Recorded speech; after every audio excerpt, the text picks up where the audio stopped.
To power on the AT Gold, press the power button in the bottom left corner.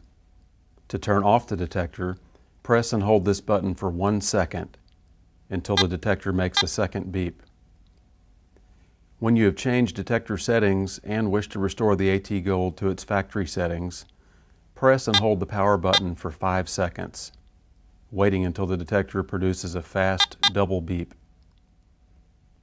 All metal items encountered by the AT Gold are referred to as targets.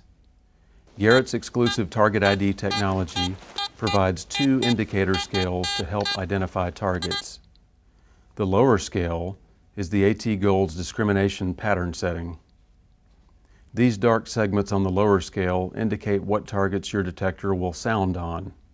And when it sounds, a single segment will appear on this upper scale to show what you have found. The Target ID legend just above will then help you to identify the target. Ferrous or iron targets will indicate on the left side. Non-ferrous targets that are thin or that have low conductivity will indicate in the middle.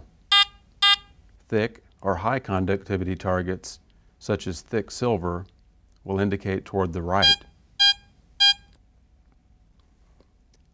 There are 20 upper scale graphic segments for Target ID.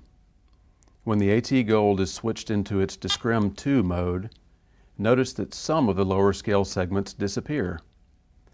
The AT Gold will now only sound on targets represented by the remaining segments, but you will still see a Target ID cursor for every metallic target you find, including your discriminated targets.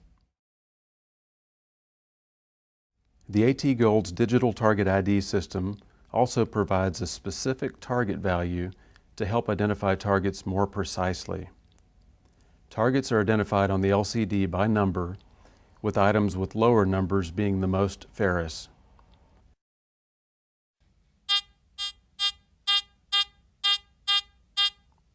The most conductive targets, such as thick silver, register toward the high end of the scale. The digital Target ID is a more precise version of the Target ID cursor seen in the upper scale. Notice as I pass this gold nugget in front of the search coil. The digital Target ID for this nugget reads between 51 and 53. Each Target ID cursor above has a